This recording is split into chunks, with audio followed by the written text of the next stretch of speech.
बिस्मिल्लाहिर्रहमानिर्रहीम। अस्सलाम वालेकुम क्लास 9 बच्चों, जैसा कि आप जानते हैं हमने चैप्टर 1 की एक्सरसाइज के MCQs को सॉल्व कर लिया है। जिन बच्चों ने मेरी प्रीवियस वीडियो नहीं देखी है तो काइंडली वो जाके देख लें और MCQs को कम्प्लीटली सॉल्व कर लें। आज हम करने जा रहे हैं शॉर्ट क्वेश्चन आंसर्स को solve.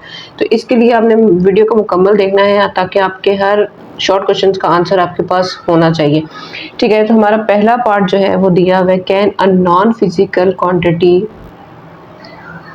B measured, if yes then how. क्या हम नॉन फिजिकल क्वांटिटी को मेजर कर सकते हैं, और अगर कर सकते हैं तो कैसे कर सकते हैं। तो बच्चों इसका आंसर सिंपल सा यही है, नो।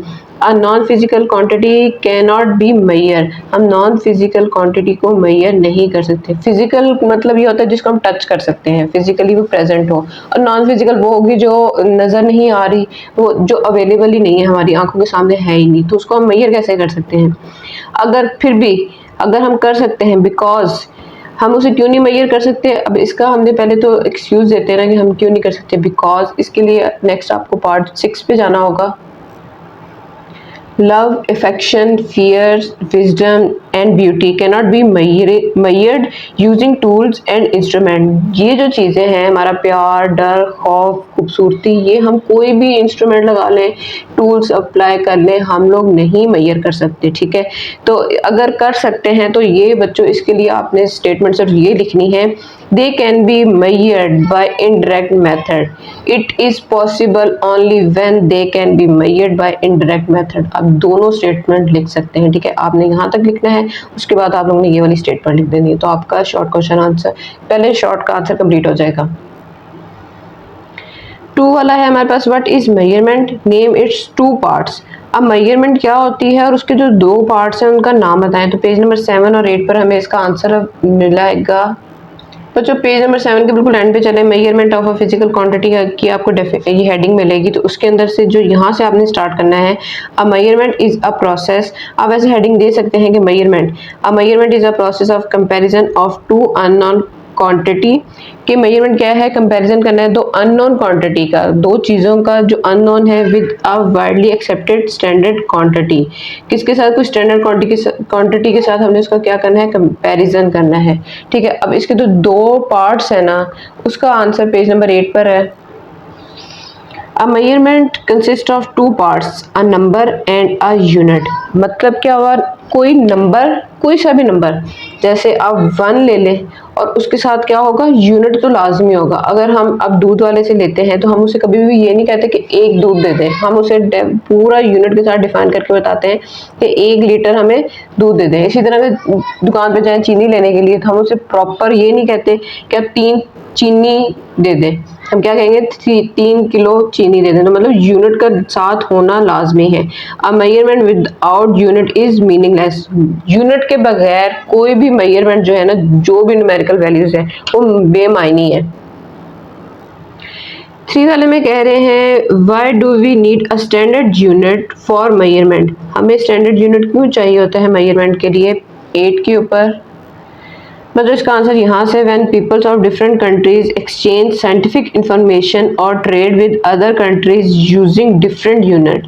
जब पहले वक्तों में लोग मुख्तलिफ कंट्रीज के आपस में मुख्तलिफ यूनिट्स के साथ जब चीज़ें ट्रेड करते थे, इम्पोर्ट एक्सपोर्ट करते थे ना, तो कंट्रीज़ को काफ़ी प्रॉब्लम्स आ रही थी कि हम कितनी क्वान्टिटी में इम्पोर्ट कर रहे हैं और वो हमसे जो लेने वाला है उसको ये समझ नहीं आ रही होती कि हमें कितनी क्वान्टिटी मिल रही है, क्योंकि दोनों कंट्रीज़ के ना यूनिट्स डिफरेंट होते थे। फिर क्या हुआ कि 1960 में एक ऑर्गेनाइजेशन ने हेल्प की कि आप लोगों ने क्या करना है, people got the idea of standardising the units of measurement. उन्होंने ये फैसला किया, which could be used by all countries for efficient working and growth of mutual trade. कि हम लोगों ने क्या करना है, हर कंट्री के जो यूनिट्स हैं ना वो सेम कर देने हैं। मतलब अगर हम लोगों का कपड़ा जा रहा है तो वो कपड़े के मेजरमेंट मीटर में होती है, तो अगर हम लोग यहाँ से मीटर में भेज रहे हैं तो अगले को भी मीटर की क्वांटिटी में ही मिलेगा। हम लोग कॉटन एक्सपोर्ट करने यार्ड के लिहाज से तो अगले को भी इसी तरह मिलेगा। जो भी चीज़ें किलो के लिहाज से तो किलो में ही जाएगी। ठीक है, किलो में जाएगी, किलो में आएगी, सेम यूनिट्स होंगे। Business and share scientific information, अब क्या होगा कि सेम यूनिट सबका हो गया, इसलिए हमारे पास जो है ना इस आंसर क्वेश्चन का आंसर यहाँ से लेके यहाँ तक बच्चा आप लोगों ने लिखना है। 4 वाले में है name, right the name of 3 base quantities and 3 drive quantities. 3 just उन्होंने कहा 3 आप लोग बेस क्वांटिटीज का बताएं और 3 ड्राइव क्वांटिटीज का बताएं। पेज नंबर 8 पर चलते हैं पहले। बच्चों ये पूरा हमारे पास बेस क्वांटिटी का टेबल बना हुआ है, आप इसमें से कोई सी भी 3 बेस क्वांटिटीज को यूनिट और सिंबल के साथ लिख दें तो आपका पार्ट कंप्लीट हो जाएगा। ठीक है, फर्स्ट वाली 3 लिख दे लेंथ, मैथ और टाइम का, तो ये काफ़ी कंफर्टेबल रहेगा। ठीक है, ये होगी बेस क्वांटिटीज। पेज नंबर 9 पे अगर आप जाएंगे तो यहाँ पे ड्राइव क्वांटिटीज लिखी हुई है। ड्राइव क्वांटिटीज का भी इसी तरह आप एरिया, वॉल्यूम, स्पीड, फोर्स, जिस मर्जी का 3 आप लोगों ने बतानी है कि कौन कौन सी होती है ड्राइव क्वांटिटीज। यूनिट भी बताना है, सिंबल भी बताना है। ठीक है, तो ये आप लोगों का यहाँ तक आंसर इस तरह कंप्लीट हो जाएगा। 5 वाले में है which SI units will you use to express the height of your desk. हम लोग ऐसा कौन सा SI यूनिट यूज करते हैं हाइट को रिप्रेजेंट करने के लिए। तो हाइट का जो रिप्रेजेंटेशन होती है ना बच्चों, वो मीटर में होती है। ठीक है, ये अगर आप लोग बेस क्वांटिटीज में पढ़े तो आप लोगों को ये मिल जाएगा। ठीक है, अगर आप लोग यूनिट्स अच्छी तरह से याद कर लिए हैं तो आप लोगों ने यहाँ पे जस्ट ये लिखना है SI unit will use to express the height of desk is metre, और मीटर का आगे सिंबल भी बना देना आप लोगों ने। ठीक है, क्वेश्चन से ही आंसर लेते हुए आपने जस्ट आगे उसका यूनिट लिख देना है। इसका आंसर जिस सिंपल सा यही है। उसके बाद 1.6 में क्या कह रहे हैं, right the name and symbols of all SI base units. आपने तमाम SI बेस यूनिट्स को लिखना है विद सिंबल्स। पेज नंबर 8 पर आए बच्चों, ये कंप्लीट टेबल। ठीक है, ये आपका कंप्लीट आंसर है। आपने इसकी तमाम ये फिजिकल क्वांटिटीज लिखने हैं, यूनिट भी लिखने हैं और इसके सिंबल्स भी लिखने हैं। Why prefix is used, name 3 some multiples and 3 multiples prefixes with their symbols. ठीक है, तो एक तो प्रीफिक्स क्यों यूज होता है, सम मल्टीपल्स और मल्टीपल प्रीफिक्सेस हमने बताने हैं सिंबल्स के साथ। पेज नंबर 9 पर ये टॉपिक दिया हुआ है SI प्रीफिक्सेस। तो आप लोगों ने स्टार्ट कहाँ से करना है, prefixes are used to write units by power of 10। Prefixes क्यों यूज होते हैं 10 की पावर की फॉर्म में, इसलिए the big quantities like 5 crore metre. अब इतने सारे जीरोस दे दिए हैं तो हम इतने सारे जीरो लगाने के बजाय हम क्या करेंगे, सिंपल 10 की पावर की फॉर्म में उसको लिख लेंगे ताकि हमारी क्वांटिटी लिखने की ना वो वैल्यू छोटी हो जाए। A small quantity like this are not be convenient to write down.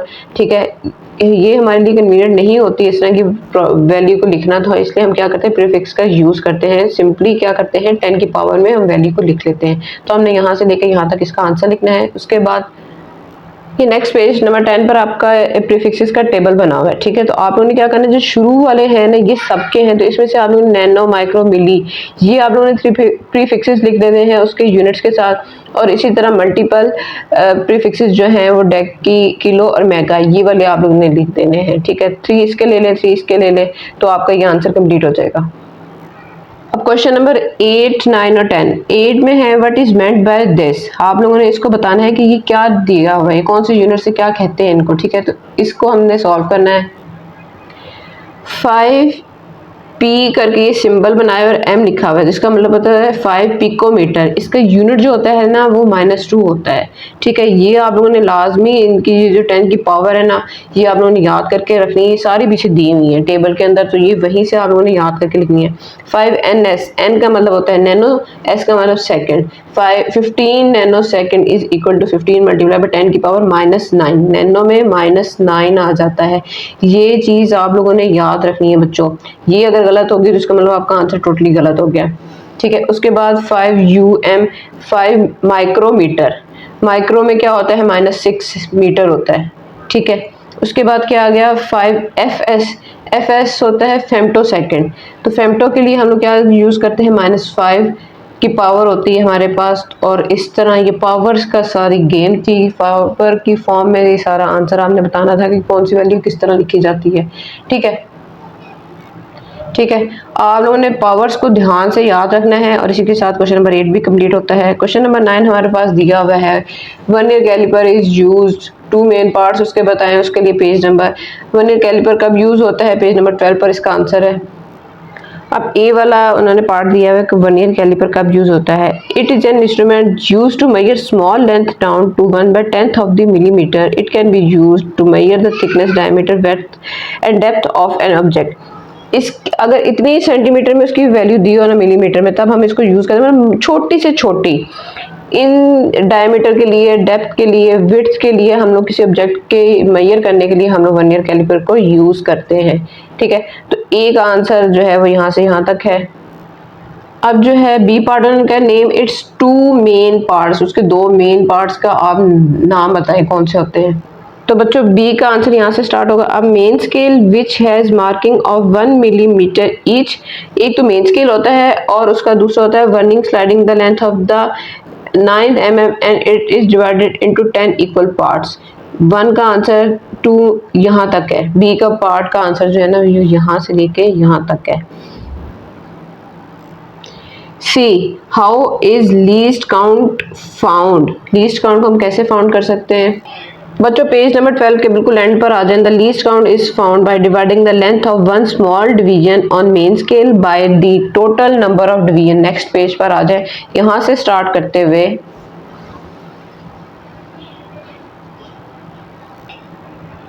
on the vernier scale which is again 1 mm divided by 10 is equal to this। Millimetre में था, उसको हमने किस में कर दिया सेंटीमीटर में, तो हमारे पास आंसर ये आ गया है। ठीक है, यहाँ से लेकर आप लोगों ने ये वैल्यू लिखते हुए यहाँ तक आंसर अब तक कंप्लीट कर लेना है। उसके बाद डी पार्ट है हमारे पास, what is meant by zero error. Zero error से क्या मतलब है बच्चों, पेज नंबर 13 पर ये मेजरमेंट यूजिंग वर्नियर कैलिपर लिखा हुआ है। इस पॉइंट में अगर आप बिल्कुल एंड में आ जाए ना, लास्ट पैराग्राफ जो है उसमें है if adjoining the jaws A and B, the zeros of the main scale and vernier scale do not exactly coincide with each other, then there is an error in the instrument called zero error। जब हम vernier caliper को और main scale को आपस में मिलाते हैं ना, तो वो एग्जैक्टली सेम नंबर्स उनके शो नहीं हो रहे थे। मतलब ये आपको नजर भी आ रहा होगा कि जीरो इसका थोड़ा सा पीछे है और इसका आगे है, वर्नियर कैलिपर का पीछे रह गया और मेन स्केल का आगे चला गया है। तो वो जो थोड़ा सा माइक्रो सा मिस्टेक एरर आ रहा होता है ना, उसको हम क्या कहते हैं, जीरो एरर कहते हैं। तो ये यहाँ से लेके यहाँ तक इसकी डेफिनेशन है, मोस्ट इंपॉर्टेंट डेफिनेशन है, पेपर में बहुत दफा पूछी जा चुकी है। पार्ट 10 में क्या है, state least count and vernier scale reading. Least count की और वर्नियर स्केल की आप लोगों ने reading and show figure and find the length. तो बच्चों आप लोगों को पता है लीस्ट काउंट हमारे पास 0.01 का होता है। उसके बाद मेन स्केल रीडिंग हमारे पास कितनी दी हुई है, मेन स्केल हमारे पास ये है। अब आपको डायग्राम नजर आ रही है, मेन स्केल हमारे पास ये दिया हुआ है, उसके अंदर देखिए जो हमारे पास रीडिंग की पॉइंट आ रहा है, तो ये 2 से आगे, 5 से थोड़ा सा आगे है, मतलब यहाँ पे 2.6 है। ठीक है, तो हमारे पास मेन स्केल रीडिंग क्या आ रही है, 2.6 की आ रही है। ये जो गिवन डाटा है मैं उसका बता रही हूँ। उसके बाद वर्नियर स्केल रीडिंग, हमारे पास जो वर्नियर स्केल रीडिंग है, आप लोग देखिए 3 से आगे ये वाला पॉइंट है, तो ये वाले पॉइंट पे हमारे पास क्या वैल्यू आ रही है, ये 1 2 3 4, यहाँ पे हमारे पास कौन सी वैल्यू आ रही है, ये वाली वैल्यू हमारे पास 4 की है। मेन स्केल की 2.6 है और वर्नियर स्केल की 4 है। अब हम फॉर्मूला के थ्रू सॉल्व करेंगे। चलो जी, solution least count is equal to 0.01। ये गिवन डाटा मैंने आप लोगों को बता दिया था। मेन स्केल रीडिंग हमारे पास क्या थी, 2.6 की। उसके पास वर्नियर स्केल रीडिंग हमारे पास क्या आई है, 4 की। फॉर्मूला हमारे पास बच्चों ये होता है, main scale reading plus least count multiply by vernier scale. आपने इन दोनों वैल्यूज को मल्टीप्लाई करके मेन स्केल रीडिंग के साथ क्या कर देना है, ऐड कर देना है। तो हमारे पास लीस्ट काउंट की वैल्यू 0.01 है, वर्नियर स्केल की 4 है, इन दोनों को मल्टीप्लाई करने से हमारे पास आंसर आ गया 0.04। जब उसको 2.6 में ऐड किया तो 2.64 हमारे पास सेंटीमीटर में आंसर आ गया। ठीक है, तो लेंथ हमने फाइंड कर ली है। फॉर्मूला अगर आपको याद है, वैल्यूज आपको लिखनी आती हैं, तो कुछ भी मुश्किल नहीं था, सिंपल मल्टीप्लिकेशन और एडिशन थी। लास्ट क्वेश्चन की तरफ चलते हैं। Which reading out of A, B and C shows the correct length and Y। अब हमारे पास ये एक डायग्राम दे दी गई है, उन्होंने A, B और C की कुछ लेंथ हमारे पास मेजरमेंट्स दे दी हैं। उन्होंने कहा है ये करेक्ट लेंथ है। अब ये बताएं कि ये कौन सी करेक्ट है एग्जैक्टली, तो है और क्यों है। तो बच्चों पेज नंबर 12 पे इसका आंसर है। बच्चों यहाँ पे जो स्केल बना हुआ है, ठीक है, उसके अंदर उन्होंने यहाँ पे लिखा हुआ है इनकरेक्ट, करेक्ट और इनकरेक्ट। मतलब ए वाला और सी वाला दोनों इनकरेक्ट हैं और बी वाला जो है वो करेक्ट है। तो इसी वैल्यू को, फिगर को देखते हुए, डायग्राम को देखते हुए हमने ये डिसाइड कर लेना है कि जहां जहां भी बी पॉइंट आएगा वो वाला करेक्ट ऑप्शन होगा। आप लोगों ने आंसर यहाँ से लिखना है, the person is directly above the ruler. at point B. If the meter ruler is read from an angle such as the point A and C, the object will appear to the different length. हम लोग अगर ध्यान से भी देखें ना तो हमें थोड़ा सा एरर नज़र आ रहा होता है, ठीक है। तो हमने क्या करना है कि हम लोगों का करेक्ट आंसर जो B है, यहाँ से लेके यहाँ तक आप लोगों ने इसका ये पॉइंट लिख लेना है। उसके बाद आप लोगों ने क्या लिखना है, ठीक है, वो वाली चीज लिख के उसके बाद आप लोगों ने लिखना है as we know that the correct reading is B. जैसे कि हमें पता है कि करेक्ट रीडिंग बी है, जो कि हमारे स्केल के ऊपर जो दी हुई है ना 6.0 सेंटीमीटर दी हुई है, तो इसलिए हमारा जो बी वाली रीडिंग है ना वो करेक्ट है। तो सिंपल आपके एक्सरसाइज का लास्ट क्वेश्चन भी कंप्लीट हो गया है। तो बच्चों इसी के साथ हमारे शॉर्ट क्वेश्चन आंसर्स भी कंप्लीट होते हैं। उम्मीद करती हूँ आपको ये सिंपलेस्ट वे में मैंने एक्सप्लेन करने की कोशिश की थी, क्योंकि शॉर्ट क्वेश्चंस हैं, हम लोगों ने ज़्यादा लेंथी डिटेल देनी नहीं होती है पेपर में, ठीक है। 2 नंबर का क्वेश्चन होता है तो आप 2 नंबर का ही आंसर लिखें और ऐसा लिखें कि आप लोगों के फुल 2 मार्क्स आ सकें। उम्मीद करती हूँ आपको आज की ये वीडियो बहुत पसंद आई होगी, आपके लिए बहुत हेल्पफुल रही होगी। अगर आप मेरे चैनल पर न्यू हैं तो चैनल को सब्सक्राइब कर लें, वीडियो पसंद आई तो वीडियोस को लाइक कर लिए, दोस्तों के साथ भी शेयर कर लिया करें ताकि वो भी ये इन्फॉर्मेशन से फ़ायदा उठा सके। अब तक बहुत ख्याल रखें, मैं मिलते हैं अगली वीडियो में, तब तक के लिए अल्लाह हाफिज़।